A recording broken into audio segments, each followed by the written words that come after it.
makers can now compress the equivalent of several sets of encyclopedias.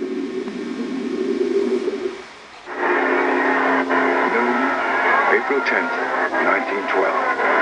The Titanic sails from Southampton, England, to begin a 7-day crossing to New York.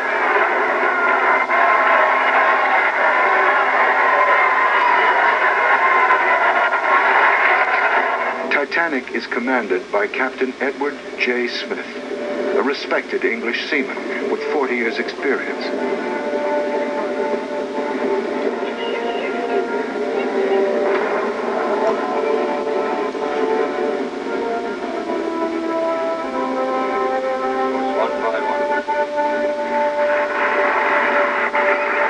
Titanic's odyssey begins with a sprint across the English Channel to Cherbourg in France.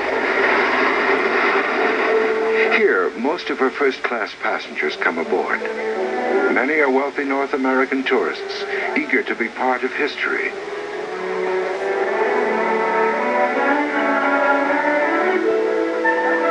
Awestruck travelers already are calling her the Millionaire's Special.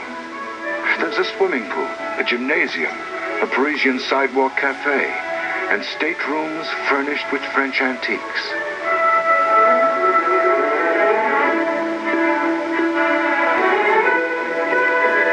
The passenger list includes many of the world's most celebrated tycoons: John Jacob Astor, Benjamin Guggenheim, fabled men of fabulous wealth.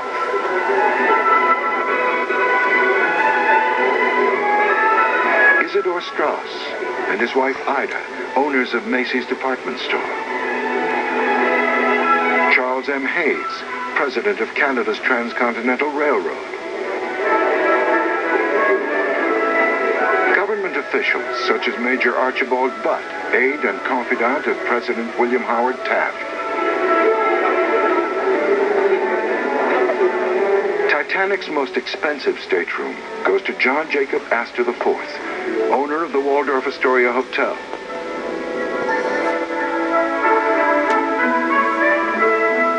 But Astor's image has been tarnished by a scandalous divorce and his remarriage to 19-year-old Madeline Force. Now, with Madeline 5 months pregnant, Astor decides to return home on the Titanic to reclaim his supremacy in East Coast society.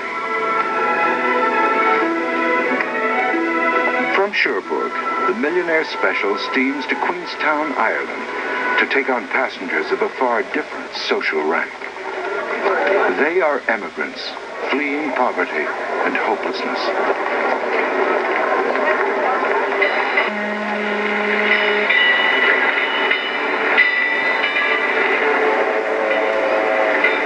Among the refugees, 16-year-old Kate Gilnagh, second oldest child of an Irish peasant family of 10. Kate has decided to join her elder sister Molly in New York. With her, in her cramped third-class cabins, are 700 other emigrants from dozens of nations.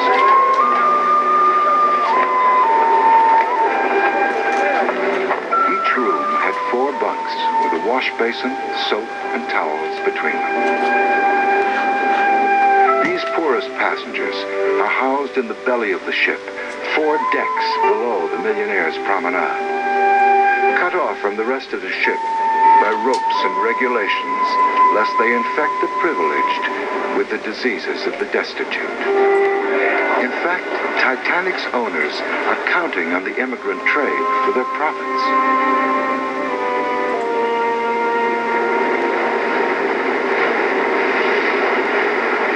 Then she turns seaward as Titanic leaves sight of land forever. As she steers for New York, Titanic carries the ambitions of the Titanic capitalist who owns her, John Pierpont Morgan.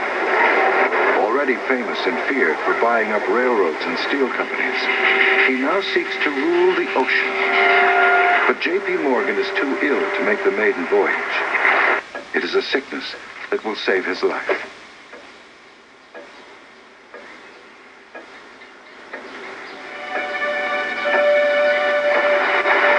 On the North Atlantic, The shipping lanes are littered with giant bergs and floating sheets of ice. But her owners have asked Captain Smith to make a fast crossing to New York.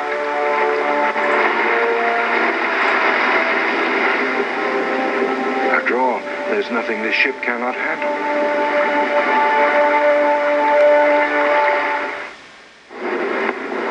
For the first 4 days, the voyage is idyllic. Passengers settle into shipboard routine.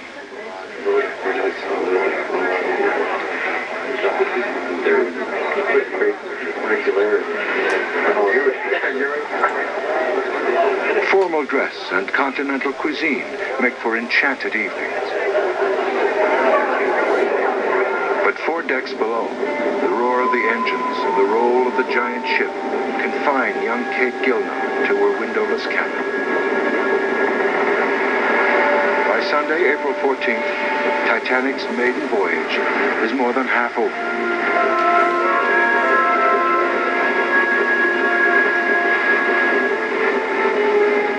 Captain Smith and designer Andrews agree to test her engines at top speed the following morning.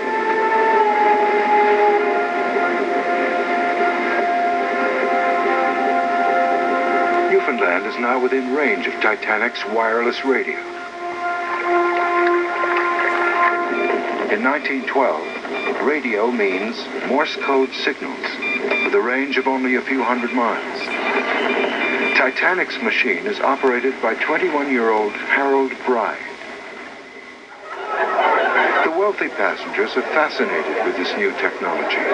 They keep Bride busy with frivolous messages to friends and relatives ashore. At sunset on Monday, April 14th, all is well aboard the Millionaire's Special.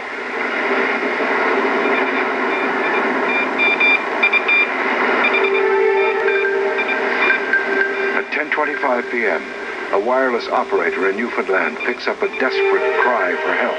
Come at once. We have struck a bird. It's CQD-OM, position 4146. Operators try to contact the great ship from shore. There is no reply.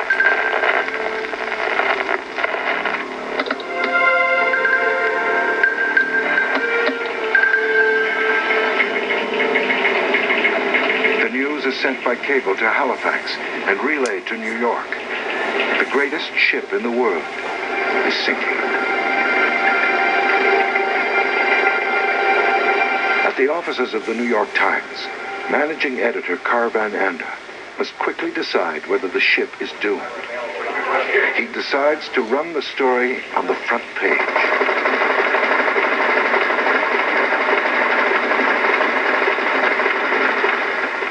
Word soon reaches Phillip Franklin, vice president of the Titanic's parent company. I was roused by the telephone ringing. A reporter said they just heard the Titanic was sinking. I immediately called up our dock and asked them if they'd heard anything at all.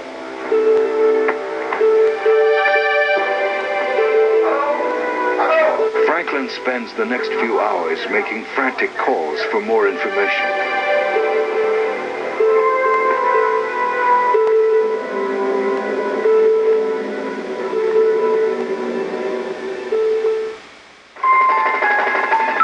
On April 15th, 1912, New York and the world learn that the impossible has occurred. The Times has been so quick to rush the news to print that no one has had time to withdraw the advertisement on page 11 for the Titanic's return passage to England. In New York, other editors mock the Times for printing a mere rumor. But the news spreads, and soon worried visitors begin to gather at the offices of the White Star steamship line on Broadway.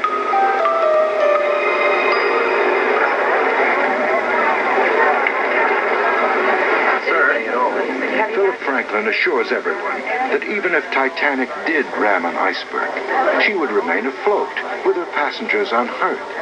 She is absolutely unsinkable, and it makes no difference what she's hit. The report should not cause any serious anxiety. As he studies Titanic's passenger list, Franklin is haunted by an inconceivable horror: the loss of more than 2,000 lives.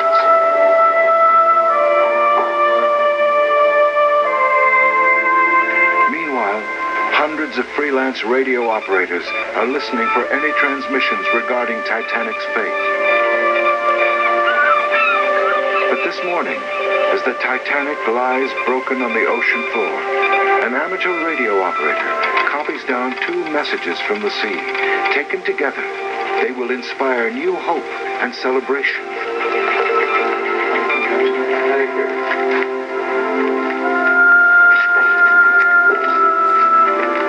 At noon, Phillip Franklin's grim daydream is interrupted by the best imaginable news.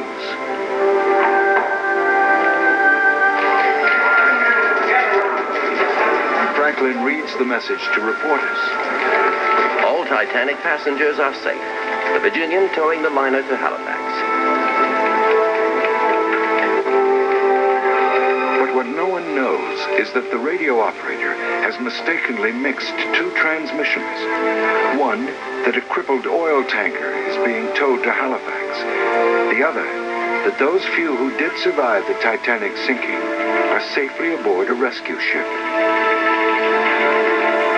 The evening editions are delighted to announce that Titanic is safe and that the New York Times was wrong. Europe goes to bed Monday, confident that the demise of the great Atlantic liner is only a mirage.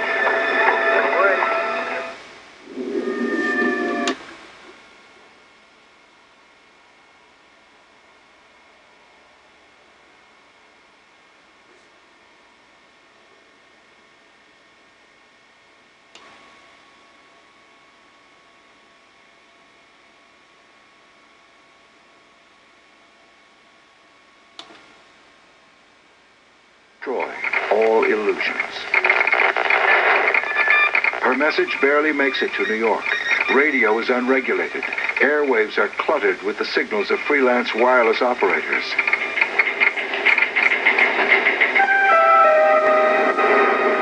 Ironically, this terrible news is received at Wanamaker's department store in New York. It has installed a wireless booth as a publicity stunt. At 4:35 p.m., David Sarnoff, a 21-year-old with a passion for radio, hears the Olympic report that only 675 people have survived the wreck of the Titanic. Sarnoff calls the newspapers, and again the New York Times takes the lead. It posts bulletins on public billboards at Times Square.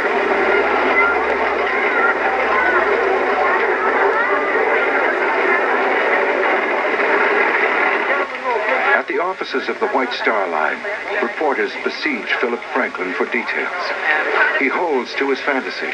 Titanic could not have sunk because it cannot sink.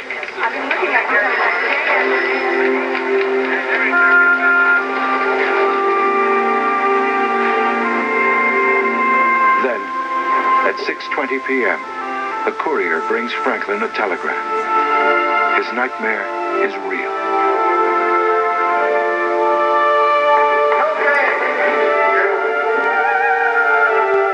First line and a half when it said, "The Titanic sank at 2 o'clock a.m. and there was not a reporter left in the room.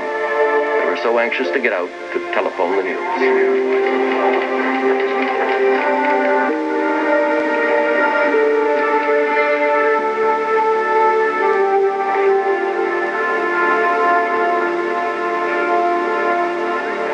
As evening falls, the White Star Line begins to receive visits from anxious relatives of Titanic's illustrious clientele.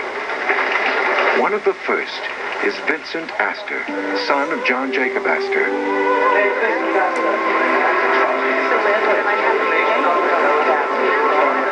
Vincent is 20, a freshman at Harvard. He meets privately with Phillip Franklin and is told that almost all of the survivors must have been women and children.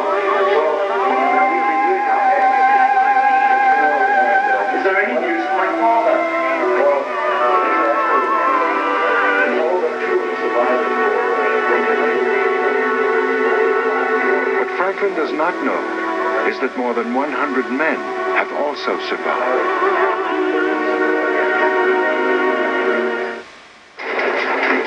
Day 2, April 16th. Vincent Astor haunts the offices of the Marconi Wireless Company. Why is there so little information? The rescue ship Carpathia's wireless has a range of only 400 miles. The Carpathia must rely on other ships to relay the lists of the living.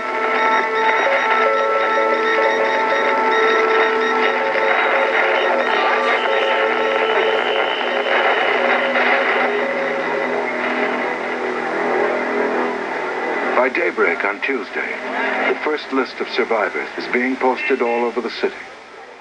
It contains 125 names, 27 of them men.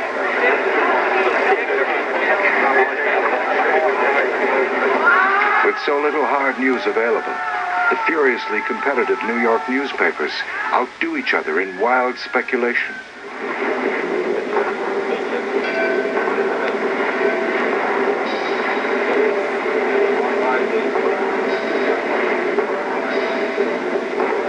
Titanic's passengers must have been thrown violently about and many injured.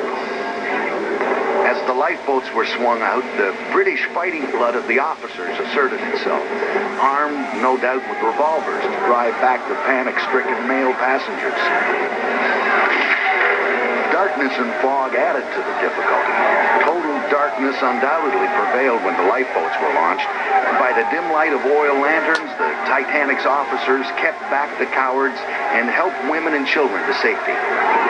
The newspaper accounts are thrilling, horrifying, and almost entirely wrong. But the reports transfix the world in a global community of grief, fascination, and fear.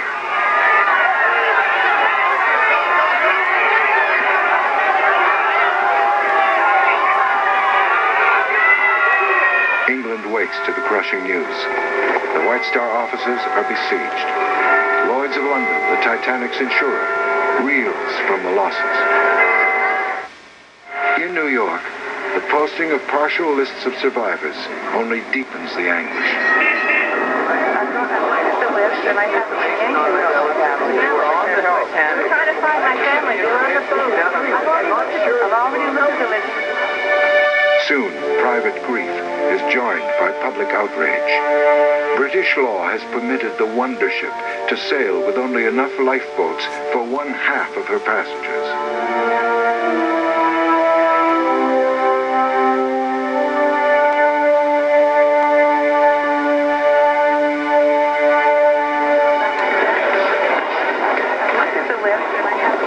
One millionaire's destiny is investigated personally when Mrs. Florette Guggenheim arrives to inquire after her husband, Benjamin.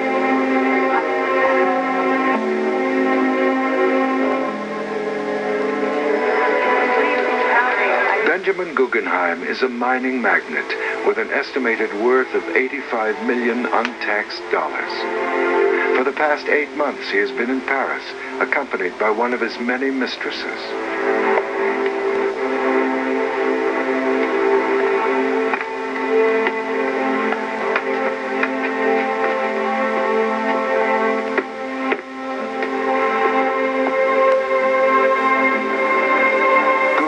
Name does not appear on the list of survivors. When she learns this crushing news, Florette remains composed enough to speak to reporters about the shortage of lifeboats. Yes, I understand, but I don't have more information. By Tuesday noon, squads of mounted police are brought in to keep order.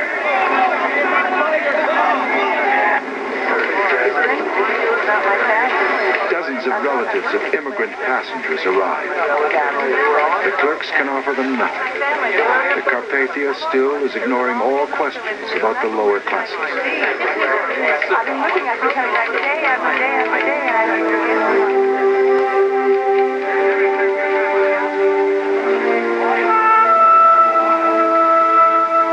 At the White House, Taft sends out 2 American ships to serve as wireless relay stations for the Carpathia. But Taft is also furious that only a few hours earlier, garbled messages were suggesting that the Titanic was safe. He declared declares that Washington must regulate the infant broadcasting industry.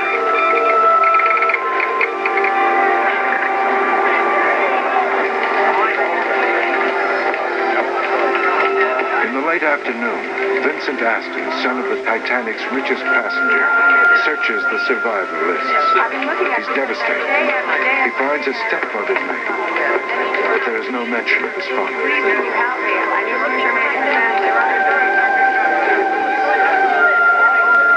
Now, as Tuesday ends, the wireless station at Cape Race, Newfoundland, receives a grim message from the mid-Atlantic. Confirmation that the only survivors are aboard the Carpathia. Of all the crew, only 4 officers and 1 radio operator have been rescued. Now there can be no doubt, no chance, no hope.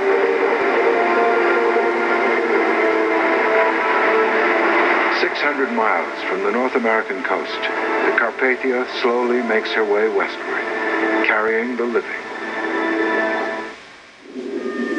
Coming up.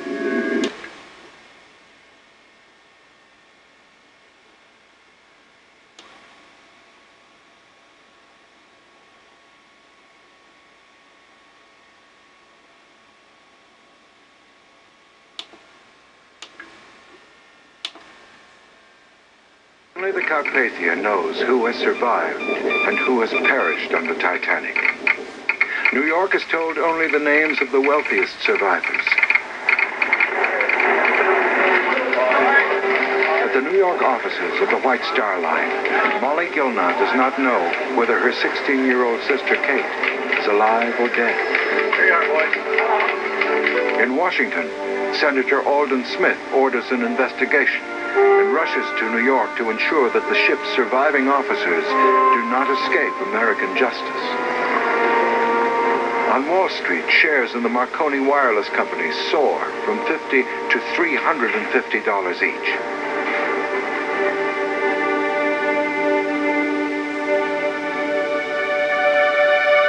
Newspaper cartoonists accuse Titanic's owners of outright murder. Journalists and desperate relatives from across the continent converge on New York. Thursday, April 18th. The Carpathia approaches New York Harbor. White Star Vice President Phillip Franklin heads for the docks to confront the reality of the loss.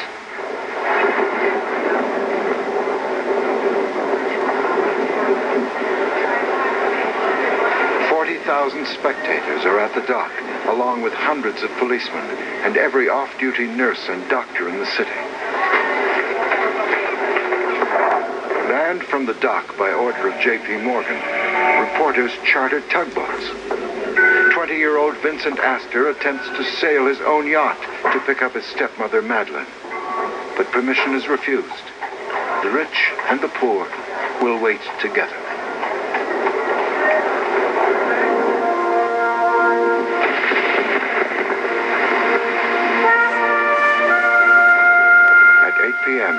In driving rain and lightning, the Carpathia passes the Statue of Liberty. Solemnly, she pauses at Titanic's dock and lowers the great ship's lifeboats.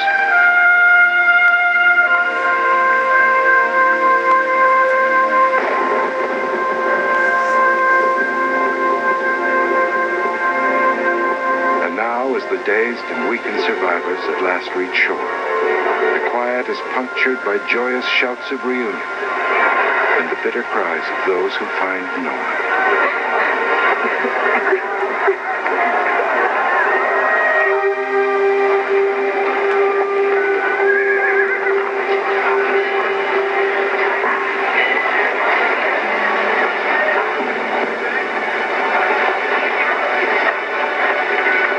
Friday morning. There's a perverse mood of joviality on the docks as cabin boys from the Carpathia show off at the newsreel camera. The Carpathia's captain and crew are hailed as heroes. Some of the Titanic survivors are mysteries. 2 French children disembark, nameless, their parents presumed dead. The scoop of the young century belongs to the New York Times. Marconi operator Harold Bride has survived by clinging to an overturned lifeboat. A big wave carried the boat off. I had hold on an oarlock and I went off with it. The next thing I knew, I was in the boat and the boat was upside down. For $1,000, he has sold his incredible story to a Times reporter.